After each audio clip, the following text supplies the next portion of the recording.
Chennai super Kings எப்படி இப்போ விளாட்றாங்க அப்படிங்கிறத பற்றி பார்க்கலாம் இந்த வீடியோவில். ஹாய் ஹலோ வணக்கம் and welcome back to our channel. Chennai super கிங்ஸை பொறுத்த வரைக்கும் நேற்று மேட்ச் ரொம்ப அருமையாக விளையாடினாங்கன்னு சொல்லலாம். எந்த விதமான விமர்சனத்தையும் குற்றச்சாட்டையும் வைக்க முடியாது, அந்தளவுக்கு பிரமாதமாக விளையாடினாங்க. அதுலேயும் பொதுவாக வந்து சாம் கரன் வந்து சூப்பராக விளையாடி இருந்தார். கிட்டத்தட்ட விட்டு தான் செஞ்சுரியாக போட்டுருப்பார். அவருடைய பேட் லக் செஞ்சுரி போட முடியல.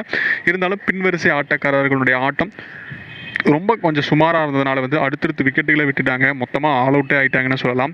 கடைசி ஓவர்களை 4 பந்து மீதி இருந்தாலுமே அடிக்க முடியல. தோனி தன்னுடைய பங்களிப்பை சிறப்பாக கொடுத்துட்டு போயிட்டார். 4 பந்துகளுக்கு 11 ரன்கள் அப்படிங்கிற மாதிரி தன்னுடைய பங்களிப்பு கொடுத்துட்டாரு. ஒரு பவுண்டரி, ஒரு சிக்ஸர் அப்படிங்கிற மாதிரி தன்னுடைய ஒரு சின்ன ஒரு பங்களிப்பு நல்லாவே சூப்பராகவே பண்ணியிருந்தாருன்னு சொல்லலாம். பவுலிங் யூனிட்டை பொறுத்த வரைக்கும் நல்லா பண்ணியிருந்தாங்க. இருந்தாலும் அன்னைத்து நாள் அவங்களுடைய பேட் லக் அப்படின்னு சொல்லலாம். ஸோ அவங்களால நல்ல ஒரு பர்ஃபார்ம் பண்ண முடியலை.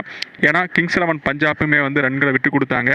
அதே மாதிரி தான் அவங்களும் ரன்களை விட்டு கொடுத்தாங்க. என்ன கடைசி ஓவர்களில் வந்து இன்னொரு 10 ரன்களை சேர்த்து அடிச்சிருந்தா கண்டிப்பாக சிஎஸ்கே வெற்றி பெற்றிருக்கலாம். நிறைய விமர்சனங்களுக்கு தோல்வி அடைந்தாலும் நிறைய விமர்சனங்களுக்கு சிஎஸ்கே இந்த மேட்ச்சில் முற்றுப்புள்ளி வச்சிருக்குது. ஏன்னா கடந்த கால ஆட்டங்களில் வந்து ரன்களை அடிக்காமல் இருந்திருந்தாங்க. ஏன்னா வந்து அது அந்த நேரத்தில் அடிச்சிருந்திருக்கலாம், ஆனாலும் அடிக்காமல் இருந்திருந்தாங்க. அந்த விமர்சனத்துக்கு முற்றுப்புள்ளி வைக்கும் விதமாக வந்து எல்லாருமே நல்ல ஒரு பவர் ஹிட்டிங்கே ஆடி இருந்தாங்க. அதுதான் ஒரு சிறப்பு அம்சமாக இருக்குன்னு சொல்லலாம். மேலும் என்னதான் தோல்வி அடைந்தாலுமே வந்து சிஎஸ்கேனுடைய சப்போர்ட்டர்ஸுடைய அந்த ஒரு இது சொல்லப்போனால் வந்து கேலரியில் வந்து கொஞ்சம் அந்த ஆடியன்ஸு சப்போர்ட் கம்மியாக இருந்தது. சொல்லப்போனால் அதனுடைய ப்ரைஸ் அளவுமே ரொம்ப கம்மியாக இருந்ததுன்னே சொல்லலாம். ஏன்னா ரொம்ப சென்னையினுடைய சேப்பாக்கில் வந்து கிரவுண்டு டிக்கெட் ரேட் ரொம்ப அதிகமாக இருக்கும். வெறும் ஒரு 1500 டிக்கெட் ஒரு 10,000 அளவுக்கு விற்கப்படும். ஆனால் இந்த தடவை வந்து தொடர் தோல்விகளை அடுத்து வந்து கேலரி ரொம்ப காலியாக இருந்ததுன்னே சொல்லலாம்.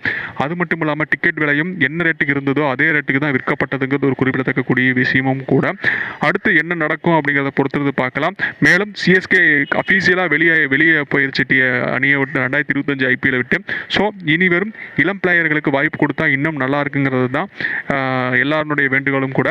இது போன்ற தகவல்களை அறிந்து கொள்ள நம்முடைய சேனலை மறக்காமல் சப்ஸ்கிரைப் பண்ணிட்டு பாருங்கள். அண்டில் டாடா பாபாய்.